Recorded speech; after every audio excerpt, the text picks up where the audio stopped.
Экс-президенттин эң жакын адамдарынын бири Икрамжан Илмиянов камалары менен Атамбаев Орусияга учуп кетти. Анын ал жака баруусун коомдо ар кандай божомолдошууда. Айрымдары аны Путинден колдоо сураганы кетти десе, кээ бирлери ал жака барууга милдеттүү болгон жүйөлүү себептери бар экенин айтышууда.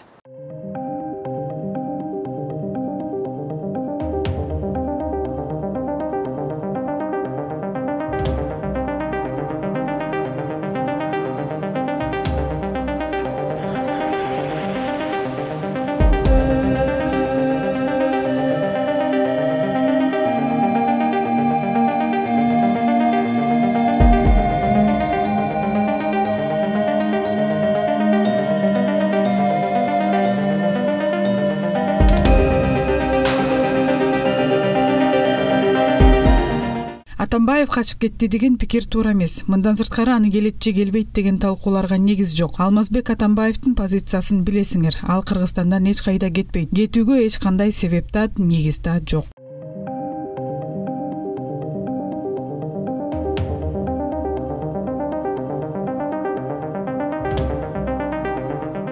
Икрам Илмиянов камалгандан кийин эртеси учуп кетсе, ушундай баягы удургутуп жиберишти. Тиги gelip kamaldı da bunысы kaçıp gitti, tiginiz uçup geldi, bunысы uçup gitti деп turup baramaya. Просто учурдун агы неме шайкеш келип калды, анан ушундай удургутуп сөз кылып жүрүштү. Анан кейін мен аны качып кетти деген ишенбейм.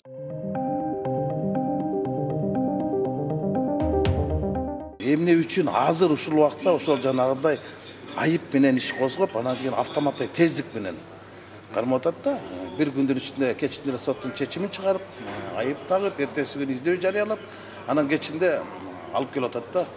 Анан таң каласың, биздин дагы структура ушунчалык тездикте иштеп калган экен, коррупция менен күрөш ушундай автомат тездик менен жүрсө оңолуп кетет депчи.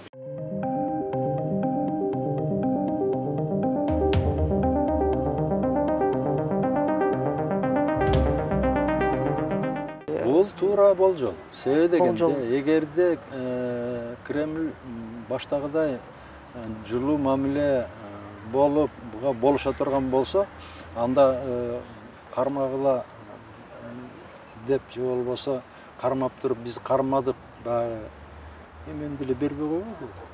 Батукаевди деле эмгиче ала албай жүрөбүз. Анан Батукаев деген вор закон статусу бар. Илмияновага караганда күнөөмө коюла элек киши, обвинение коюла элек киши. Мурдагы өлкө башы Атамбаев Орусияга кандай максатта баргандыгы азырынча белгисиз. Бирок анын үй бүлөсү Кыргызстандан чыгып кеткенине бир жума болгонуна караганда ал жака качып кетти дегенге ишеним күч алат.